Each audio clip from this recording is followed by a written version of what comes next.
hardest thing to do. How do you do? You gotta get it perfect. Yeah. Gotta get it perfect, that's the thing. That's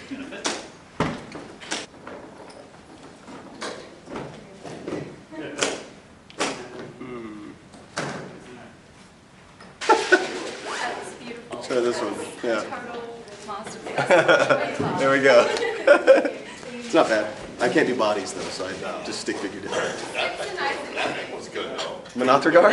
Yeah. The face of that isn't bad. I mean, I did okay. It kind of looks like me. Oh yeah. It's a good attempt. It's not bad. Better than I could. It's not bad. I'm not a drawer. So, welcome you back to New Zealand. We're Thanks. bringing you a gift of a lolly lad. Ah, thank you. This is sad. Ooh, nice. Thank you. It's so wild seeing you in the flesh. You're like that long lost friend I talked to on the phone once every couple of years, and now you're like back after a decade. I know. It's so weird. Kind of nerdy, but I have a confession to make. When I was 17, my geography teacher got really mad at me because I walked out of a mock exam early to do a phone interview. It was like my first ever phone interview, and I was with you. So today feels very full Oh my circle. goodness. I'm glad it came full circle. That's amazing. That's the coolest thing ever. So we thought that for today, we've gotten your fans to like vote on their favorite Panic lyrics of all time. Oh, and we cool. thought we could like kind of go through them. You could like share some stories about your thoughts of inspiration when you're writing them. Sure. So obviously the first one is the lyrics, is it closing a goddamn door or closing the goddamn door? Unavoidable question of the day. Yeah, absolutely. I say the, but if you say it doesn't really matter to me. I don't really care. But I know that they all got really mad when I said it didn't matter. So I'm going to say the. It's the. I've been singing the for the longest time, but I sing it both ways sometimes. What was the inspiration behind the line? That was, so when we wrote that, Ryan wrote most of the lyrics on the first album. And that was about the time when his dad walked in on him and his girlfriend. And he said that to Ryan, like verbatim. He said, "Have you ever heard of closing the goddamn door?" And then he shut it. And yeah, that was where that came from. Because these words are knives that often leave scars. The fear of falling apart, and truth be told, it never was yours. The fear of falling apart, and this is gospel. Yeah, this is gospel. I wrote that about Spencer because he had been struggling with an addiction problem for years and years, and I was already so fed up that song came out of like a really angry place, and I wrote it just trying to be like, dude, you know, you're holding me down, you're holding everybody down if you're not helping yourself. So really, it was just a cry to try to get him to get help, and you know, luckily it worked, but.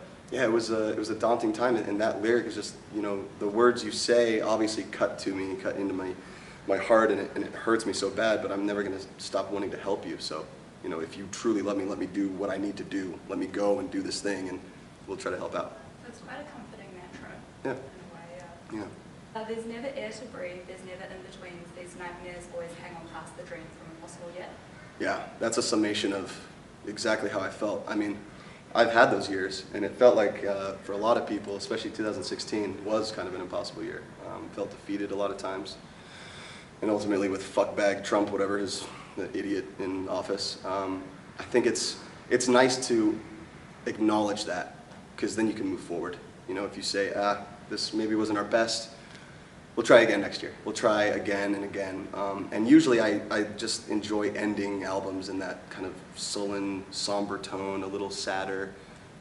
There's something about that makes me happier in a weird way. It's like I listen to a sad song and I feel better afterwards. It's cathartic in a sense. Sound like a hug goodbye. Yeah, there you go. Yeah. I lost a bet to a guy in a chiffon skirt, but I make these high heels weapon. Yeah, that's real. That was just a real story. It was a good time. It was basically autobiographical because I just pulled from a lot of party experience. I've partied a lot over the last 13 years, and more importantly, it's fun to be confessional. It's fun to talk about a lot of stuff. So that came from, I was in Hollywood and I went to a bar, and there was a guy in a beautiful chiffon skirt, and yes, I know what chiffon is, and he was in a chiffon skirt and wearing high heels. He was in drag, and I was like, wow, that's amazing. So we ended up talking, hanging out for a little bit. He had said, basically, like, I challenge you to see who can fit more hot dogs in their mouth. The bar had hot dogs. So he won. I lost immediately. I thought I was just going to win. I was like, okay, well, let me redeem myself. Who can chug a beer faster? I lost again. So that was embarrassing. And he said, okay, well, now, you know, here comes the time for the bet. You have to put on these high heels. And I had to wear them for the rest of the time I was at the bar. I was only there for like another hour, maybe. So I wore them, and he didn't make me stand in them all day because that would have just probably killed me. So I was able to sit down, but I wore them and I pulled them off very well. Hands down, you always have the best party stories. Thank you. Always. Thank you. Like, say Deprivation or psychosis, devoted to neurosis, now endless romantic stories, you never could control me, from far too young to die. Yeah, that was Dallin Weeks. He showed me that song. It wasn't finished yet.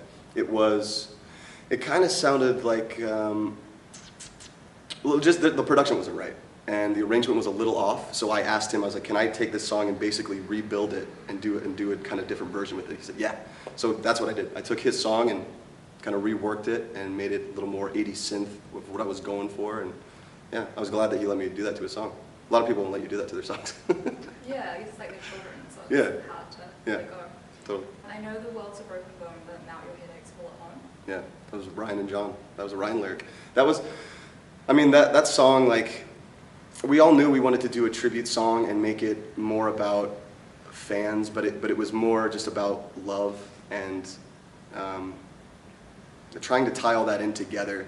It's easier when you make it about a specific thing, so it was, you know, it kind of sneezed out. It wasn't like incredibly difficult to write, but that one held a lot of meaning, especially when we started playing it live. Then it took on an even deeper meaning, and I'm just grateful for that. It was good. Baptized in the River of You from Stall Me. Oh yeah, Stall Me. That was, I had written that song with Pete, and he helped me with that line actually.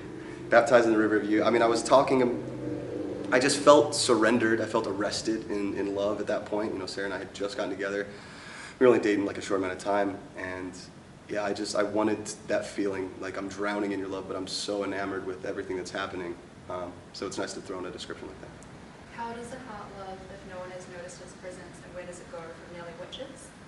Yeah, that was a lyric I just came up with. It was like, I don't know, it just sounded right. It actually, you know what glossolalia is? Glossolalia is just when it's like speaking in tongues. It's just when you just say random syllables and vowels and how much, so like I do that when I sing, if I don't have lyrics yet, and it'll kind of become a lyric, and I thought that sounded like what I was saying in glossolalia form. So it just kind of worked out.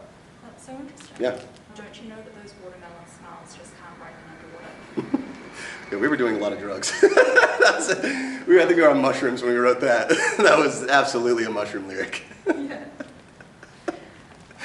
Yeah, watermelon smiles. I mean, when you're high, when you're on mushrooms, you look at other people, you look at yourself in the mirror, at least for me and all of us, we were just, like you know, the smile looks like a half a watermelon, you know, it's like a slice, you're just, it's like all big, and then your eyes are the size of the moon and all that stuff, so we were just like, whoo, oh, like tripping, yeah, it was crazy. Basically sounds like adventure time. Yeah, it was adventure time, absolutely, Jake and Finn.